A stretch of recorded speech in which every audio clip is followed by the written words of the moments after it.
Welcome to the Kawartha Small Business Podcast, where we believe the Kawarthas can be the most thriving region in Canada for small business. I'm Brian Rump from Profit Coach. And I'm Matt Garrity from Managy Digital. And before we get started, head over to kawarthasmallbusinesspodcast.ca and download Matt and Brian's marketing checklist for Kawartha small businesses. And speaking of marketing checklists, we are going to today be talking about sales funnels, and your marketing checklist also will really help you set up your sales funnel. All right, Matt. So before I explain why I sort of originally wanted to have this as an episode, maybe tell us a bit about your first thoughts when we say sales funnels. Sales funnel is the only buzzword that I have a really hard time not bringing up in conversation with people that I want to work with and people that I do work with. I find it can be a bit buzzwordy, and they actually have adapted the word sales funnel and they've changed it to something else, and maybe we'll get into that later. But it's one of the few kind of marketing terminologies that I can never fully get away from. Yeah, and I think it's one that's really important, and it's the foundation of your business. And I wanted to do an intentional episode on it because there's a million ways to talk about it. There's lots of things that are part of a sales funnel. But I remember a few years ago, I was sitting in I forget where I was. It was like just a meeting room. There was lots of entrepreneurs there. And I heard somebody who was touting themselves as a very successful entrepreneur just say, I don't even know what a sales funnel is. I just hear that I should have one. And it was just fascinating to me, somebody who in the industry they were in didn't really even know what that was. So I thought we would talk a bit about sales funnels, what they include, what should be in it, how you could simplify them, how you can complicate them, how you can get more and more strategic. So, Two where things, would you Dan. like to start? I'd like to start two ways. First of which, I want you to tell me that person's name so everyone can hear it. And then second of all, explain to me and everyone what a sales funnel is. All right, so I'm not going to say who that is because that's not what we do here. I will definitely text that to you so that you know who it is, but I'm sure you could possibly guess. I did just, sorry, I'm not going to tell anyone or say the name, but he did just text me the name. It made me laugh aloud really good. Yeah, so that person should know better. That person should know what a sales funnel is, which is making this very funny. Sorry. Yeah. Which again, people should know these things. So sales funnel is like a giant funnel. And what we're trying to do is funnel people into being customers of ours. So business is about trading money for value. So we're going to trade our value for money. And that's sort of the bottom of our sales funnel is when someone becomes a customer. And there are many journeys to get to there.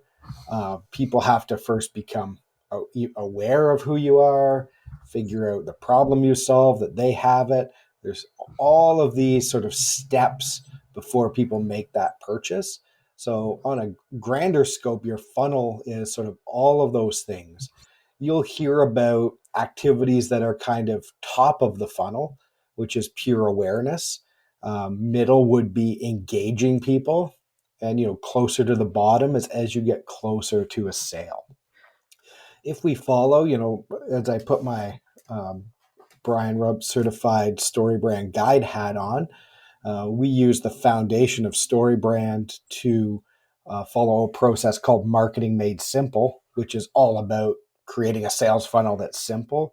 And that includes, creating a one-liner, having a wireframed website that works, a lead generator that helps capture, leads that are on your website that aren't ready to buy yet, and a series of nurturing emails to nurture those people, and sales emails to periodically make sales. So from a simple standpoint, that's a base level of your funnel, and it all is about sort of the foundation of the website. But to get people there could be things like social media. And that's more top of the funnel, right? People don't see your Facebook post and then give you money, right? They go check out your website. They, make an appointment or they walk in your store. So all of these things, are that funnel to bring people to that purchase. Yeah, and this is why marketing is annoying. This is why marketing is frustrating and confusing because I know what a sales funnel is. I was going to say I have like a couple different stages in my head that I would use. So then I Googled it to see. There's a lot of different types of sales funnels, the way that these are shown and described and displayed to people. And this is why it's so confusing. Like you see anywhere from like 3 or 4 is about average. 4, I guess, would be average the amount of stages in this funnel. There's a lot more in some of them.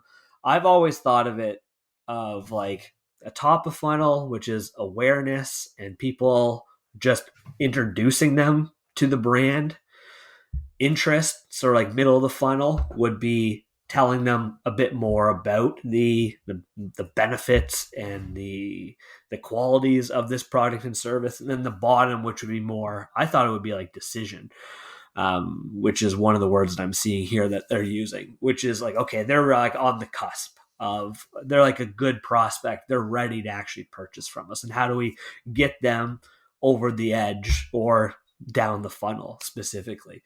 I think like if I could throw out like a quick example, how I would describe a sales funnel, like what's awareness, what's interest, and what's decision, for instance. So awareness being the top of funnel would be someone that goes on to Google and searches, I need shoes. That's all they know. They don't know anything about shoes other than I know I need shoes. So that's their awareness. So like they're aware that they need shoes. Middle of funnel interest, I'll continue to use, would be now they search for I need shoes and they learn about Nike shoes and they're like, oh, interesting, these Nike shoes sure do sound interesting to me. So they start doing a little bit more research about the Nike shoes specifically, and they'll leave and they'll come back and their next search online will be Nike shoes. So that's the interest part, and you've kind of got them on the hook. They're interested.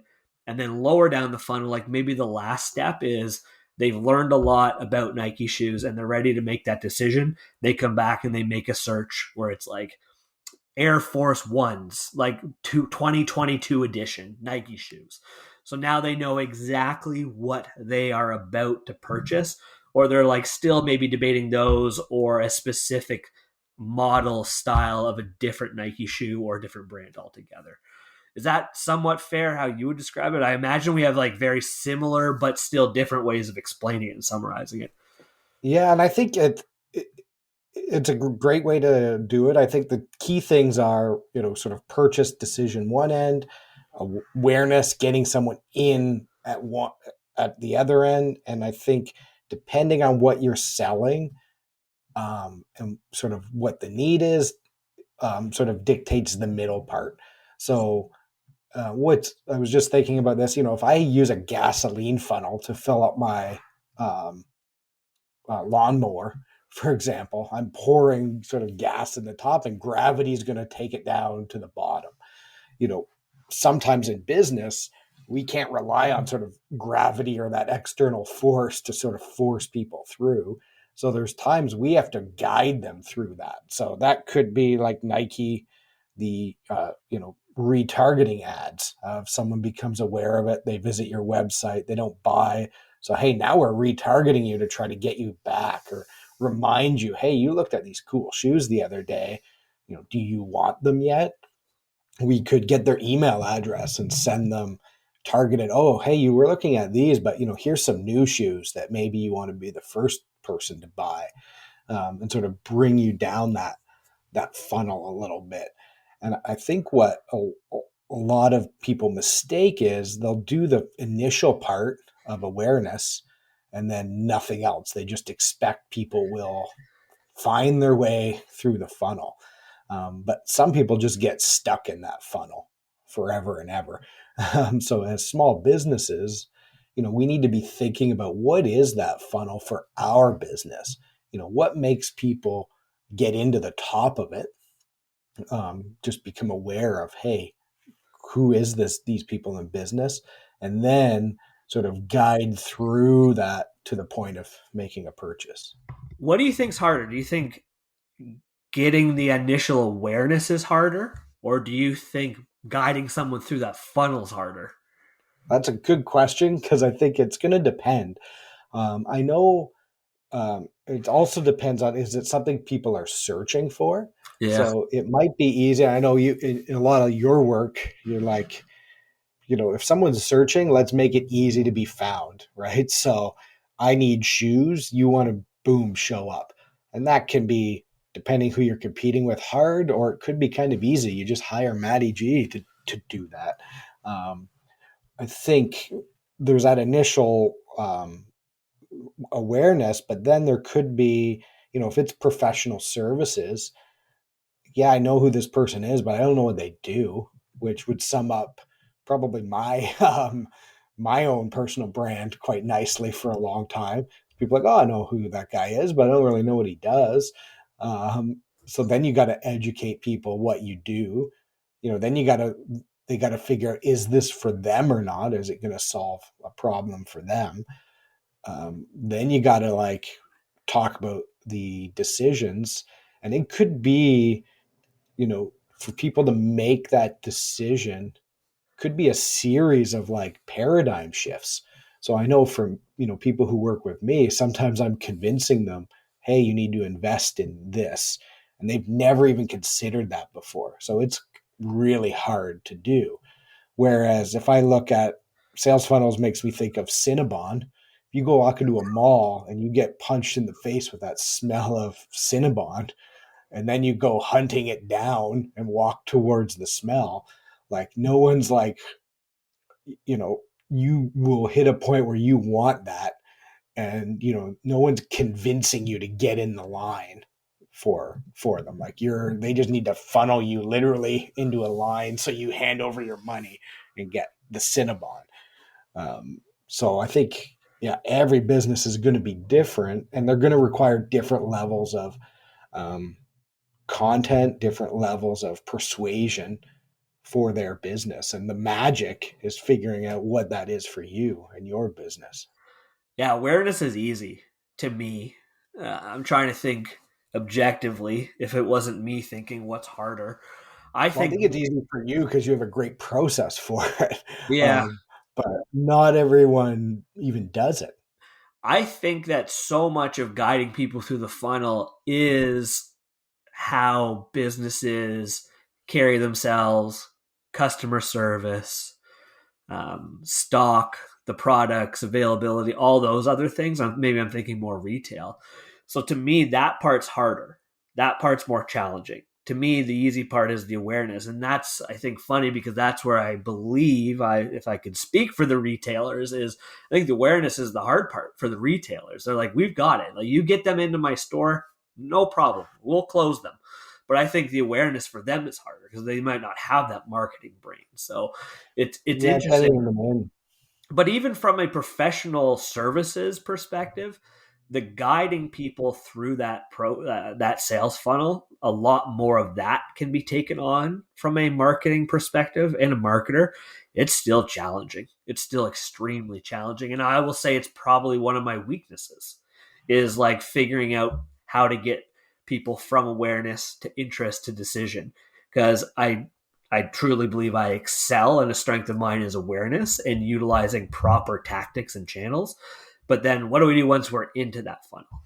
And maybe I say it's a weakness because I've not worked with it enough from a platform perspective, because I know what it is. It's HubSpot, or it's Yeah. Salesforce, or it's a CRM where we're doing emails and workflows and automation and all these weird words no one wants to talk about. And I don't get to play with it enough because those platforms are, frankly, subjectively expensive. However, the ROI that everyone wants, it's there if you let those things run, because they will act as your ultimate salesperson.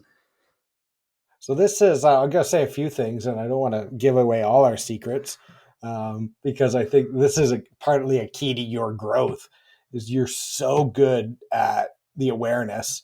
And as you said, like, you've been a few years in, you want everyone to know, hey, if I'm looking for digital marketing, they know that Matty G Digital is a guy who does digital marketing. Maybe you don't know anything beyond that, but people know you exist. So the next part is, it's not easy. And, things like HubSpot are a tool, but if you don't know what you're going to do with that tool, it's expensive. But that's where having that, really tight messaging strategy, knowing what to write, knowing what to say it's not easy to do. It can be easier. And if you have a really good tight plan and you know the messaging that you're going to repeat over and over to these people, but you still got to figure it out for yourself, and you need a certain volume in that sales funnel to bring people through. So, starting up, as a startup, the biggest thing you need is awareness, just Yeah. awareness. Once you have that audience of awareness, then you can start bringing people through more, from your, perspective, from your, type of business. If you're a small retail store, again, awareness. And then you might, through your messaging, try to bring people in. So that could be, hey, I know they exist. This is why people might do sales occasionally, or they might do, some sort of promotion to just get people through the door. Because there's so many businesses where that's the biggest step, right? Like I've experienced that as a customer, where you walk in somewhere and you're like, wait a minute, how come I didn't know this existed? Yeah. Or, the marketing I see doesn't match this at all, or I didn't know this place was awesome and good. So, you need to hammer that awareness. There's a new business, I won't say who it is in the Kawarthas, just because one thing I've noticed is they've just appeared on social media and they talk like they've been around forever, but they've barely been open hardly any time.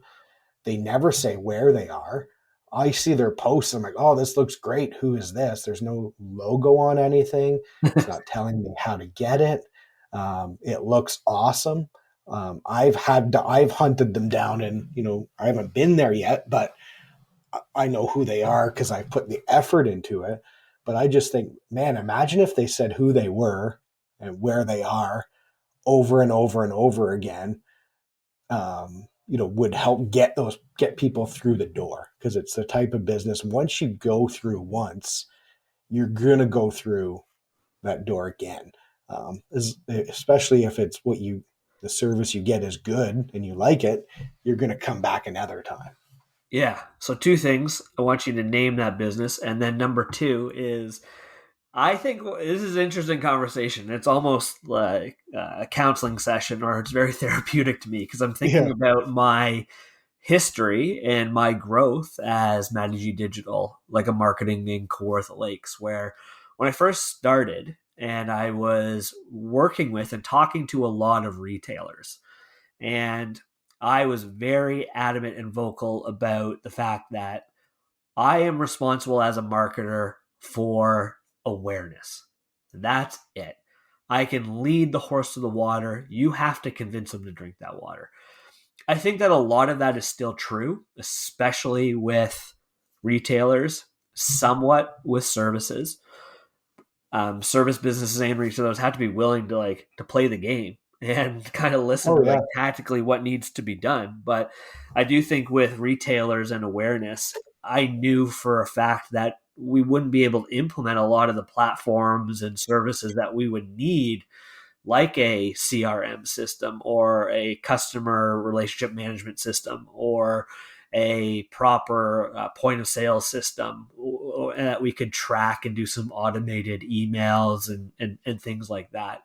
So I don't know if I was purposefully I was setting expectation is what I think. I Yeah. still think I was doing, and making it clear about the fact that once we get people aware of you, I can't convince them to drive to your store. I can't convince you to stay open certain hours. I can't be responsible for bad parking situation, or I can't be responsible if your salesperson is having a cranky day. Um, that's not marketing's fault. That's not marketing's responsibility. We need to look high level at these. I now think that I am taking these on more, those conversations, and I want to be a partner with these people. I used to say that I wanted to be a partner with them, but honestly, in hindsight, I feel like that was a marketing thing. I feel like that was a marketing messaging thing. And I wanted to make it feel like that. And I wanted to be a part of those conversations, but I still wasn't, I didn't have a seat at the table back then. And I think that's changed a That's lot awesome. now in the last couple of years, where people are much more trustworthy, respectful, understanding, like, I am a partner with this. And you see it more not in people trying to take advantage with like scope creep, for instance, but people coming to me and like, hey, I've got this situation. How can you help me? Or what would you do? And asking for advice, and not asking for me to do work because they're aware that I'm not really responsible for whatever, but a lot more different conversations about sales, conversations about automations, and getting salespeople on board with these things. So Yeah, I think a couple things to break down there, and it's probably another episode, but I think sometimes we forget what marketing is. And marketing is 4 P's, product, place, price, promotion. Hiring a digital marketer to do part of promotion for awareness is one part of it. So as a business, you can't hire, say starting point digital marketing, which has great digital marketing, but you're not paying for somebody to redesign your whole marketing experience. So as a business owner, you are responsible for your overall marketing, which includes getting people through the door, talking to them, following up, all of those strategic things. I think you could hire a guide that helps you with that. So that's more than just, hey, make some ads for me, or hey, do some SEO for me. The beauty of marketing is there's all sorts of that, right? There's lots of people who will take your money, do SEO. They'll make sure that you get views on your web page. If your web page then sucks and doesn't bring people through the funnel, you know, they don't care about that. That was their problem.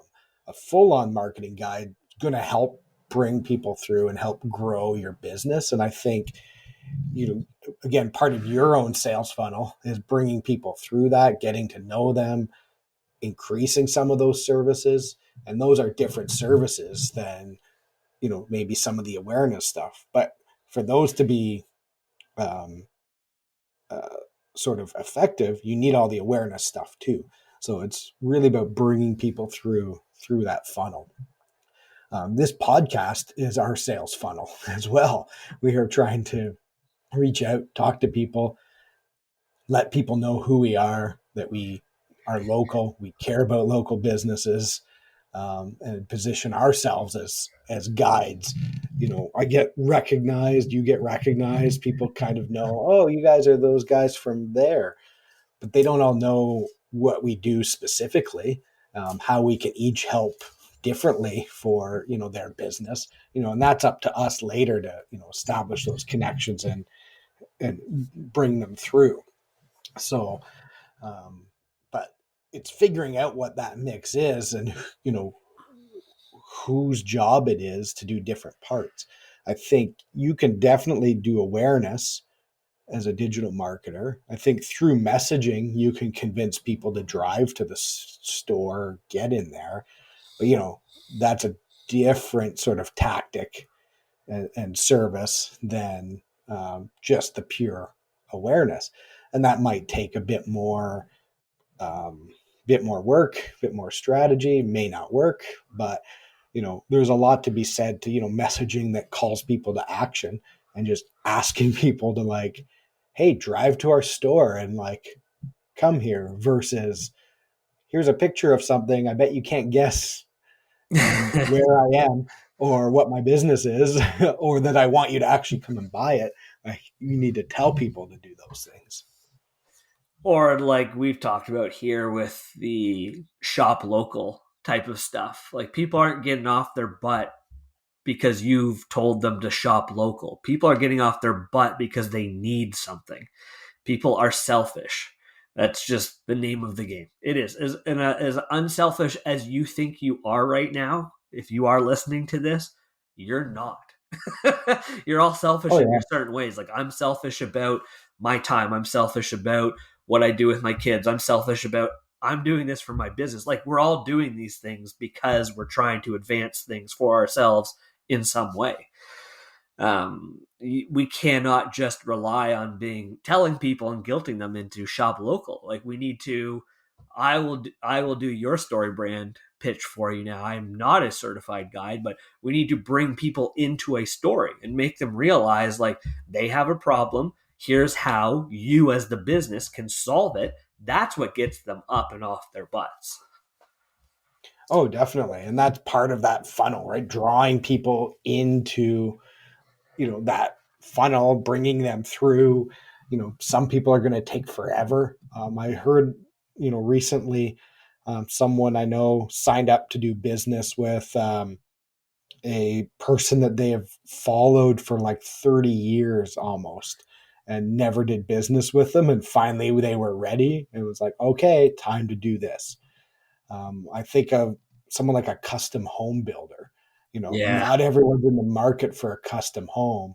It might be the dream for you, like it when go to retire or a certain life stage. But you might be looking around at, hey, who's building houses? I'm following them. I'm seeing who does good work, who does the style that I like. So, you need a massive funnel so that when that person, hits the lottery or is like, okay, it's time to, you know, build the custom home, that you are on that very short list. And there are, in that industry, people who don't even shop around. They just known for years, hey, I want we'll shout out Confederation Log Homes because there's very distinctive brand. And if you want a Confederation Log Home, you're probably not also going to someone who doesn't build log homes to see, oh, is this right for me? It's like, no, you've been in that funnel for years and you know exactly, what you want to do. The funnel is also an interesting word for, I don't know what we'd even use to describe this, but the funnel is the way you talk to your prospects and hopefully soon to be consumers and all those things as well, and getting out expectation, getting out news and everything. Because you know what, you know this already probably because you're the smartest person I know, but one of the most challenging parts for custom home builders in the decision stage of the funnel is timelines. So people are like, oh, I want a cottage for the summer. So in March, they reach out to like a custom home builder and like, oh, it'll be a couple of months. But it's like a whole year for the permit Yeah. process. So like your custom home is going to take almost close to 2 years. And the first year is going to be awful because just a bunch of permits and everything, right? And I think that is a reason why maybe some people could be even losing those types of jobs. And to correlate this to other stuff that we're talking about, the funnel is a great opportunity for you to push out content about expectation, how long things are going to take. Like you, for instance, this past weekend, you went out and bought a whole bunch of new fancy clothes. And what if you needed those clothes for today? And they didn't fit or something and you need to get them hemmed and you didn't know that. But if that business had content about, hey, here's how this process works. You're going to come in here, nothing's going to fit you exactly as we see. Like nobody looks like men from the 1950s anymore. As we're all shapes and sizes, muscular, bigger, smaller, taller, whatever. Like we need to set those expectations with people at a retail level, service level, and there's lots of different ways to do it with the funnel too. Yeah, and that's again coming back to marketing, and the more strategic you get. And bigger businesses will have bigger funnels. They'll have maybe five or six or more different activities to get people into the top. They have different activities to bring people through the middle and then ones at the bottom. And that's why really you need to hire like a marketing partner to like think about all of these things, because a lot of people they'll lose patience and they'll just be focusing on the top of the funnel. And then they'll be like, oh, not enough people are buying. So then they'll just focus on the middle. But you kind of need top, middle, bottom all the time. And, with StoryBrand framework, we have tools with, for example, the elements of the framework we use in social media are for posts that are, top, middle, bottom. So if we're doing, marketing for, say, an event that's a month away, we might have a few weeks of just top funnel.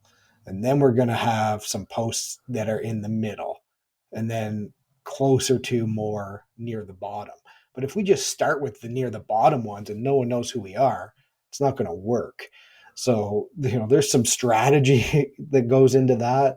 There's some, thinking about that mix that you need and when, so that it doesn't become confusing. And that's why, again, having, someone hired to help you with that, your mission for, a year, if you're a new business, might just be top of the funnel stuff. Like, let's hire Starting Point Digital Marketing. Let's do 12 months of top of the funnel awareness. And then next year, now let's move into some middle of the funnel stuff, along with some top of the funnel activities. And these things to execute aren't easy. It's why you need a guide. But when you get them right, that's where you end up with, talk about Profit Coach, predictable profit, right? We are looking to keep our funnel full, keep it flowing, and make sure that it matches the sales we need, the profit we need. And it's a whole system. And you can't just turn parts of it sort of on and off. You can turn parts of it up and down a little bit and adjust as you go. But, you need sort of all elements of it. And if part of that funnel's broken, then it's not going to work. So if your website's not designed to sell, or people just get there and stop, that's a problem that you need to, fix. So it's not rocket science necessarily. There's tools that help us make it more simple, but it's not super easy either. And it's something you have to work at, and it's why you need, some guides and people to help. Yeah, and I don't think anything's as easy as most people make it out to be, and marketing is definitely in that same conversation.